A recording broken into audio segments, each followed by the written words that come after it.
Oke, bismillahirrahmanirrahim. Assalamualaikum warahmatullahi wabarakatuh. Perkenalkan, nama saya Mauli Wahid. Saya dari Akuntansi Syariah angkatan 23.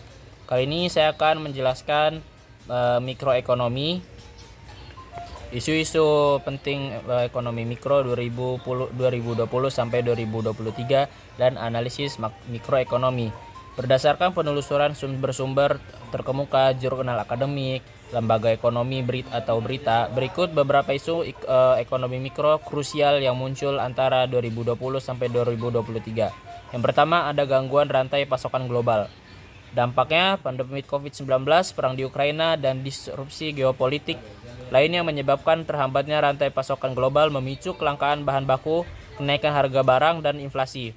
Analisis mikroekonominya dari perspektif mikro, gangguan ini berdampak pada perusahaan yang mengalami peningkatan biaya produksi, keterlambatan pengiriman, dan penurunan profitabilitas.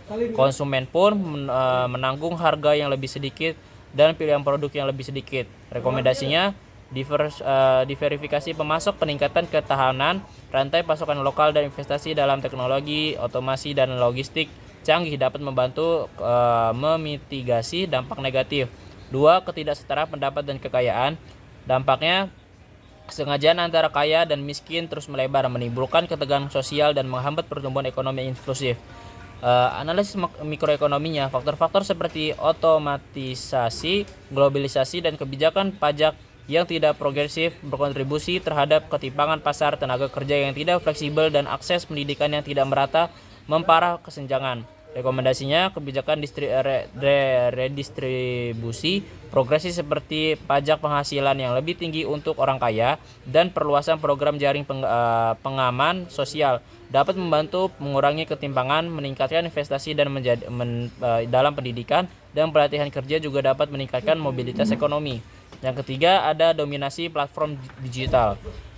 Dampaknya, kebangkitan platform digital raksasa seperti Amazon dan Google menimbulkan kekhawatiran tentang persaingan usaha yang tidak sehat, eksploitasi pekerja dan penyalahgunaan data pribadi. Analisis mikroekonominya, kekuatan pasar yang dimiliki platform digital ini memungkinkan mereka untuk menekan harga pemasok, mengeksploitasi pekerja gig, dan mendominasi pasar sehingga menghambat inovasi dan merugikan konsumen. Yang lalu ada rekomendasinya, penegakan regulasi monopoli yang lebih kuat, peningkatan transparansi data, dan pemberian perlindungan yang lebih baik bagi pekerja gig dapat membantu menciptakan pasar digital yang lebih adil dan kompetitif. Yang 4, ada dampak perubahan iklim. Dampak perubahan iklim menyebabkan bencana alam, mengganggu produksi pertanian, dan meningkatkan biaya energi, berimbas pada sektor bisnis dan rumah tangga.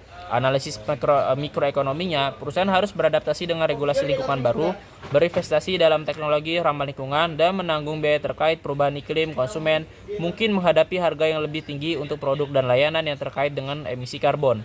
Rekomendasinya, transisi ke ekonomi hijau dengan mempromosikan energi terbarukan, meningkatkan efisiensi energi, dan menerapkan kebijakan harga karbon dapat membantu memitigasi dampak perubahan iklim dan menciptakan peluang ekonomi baru.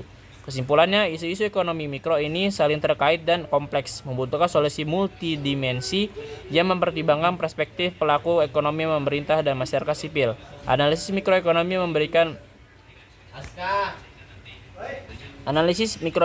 memberikan kerangka kerja yang berharga untuk memahami akar permasalahan dan merumuskan kebijakan yang efektif untuk mencapai pembangunan ekonomi yang berkelanjutan dan inklusif. Mungkin itu saja yang bisa saya sampaikan, kurang lebihnya mohon maaf. Wassalamualaikum warahmatullahi wabarakatuh.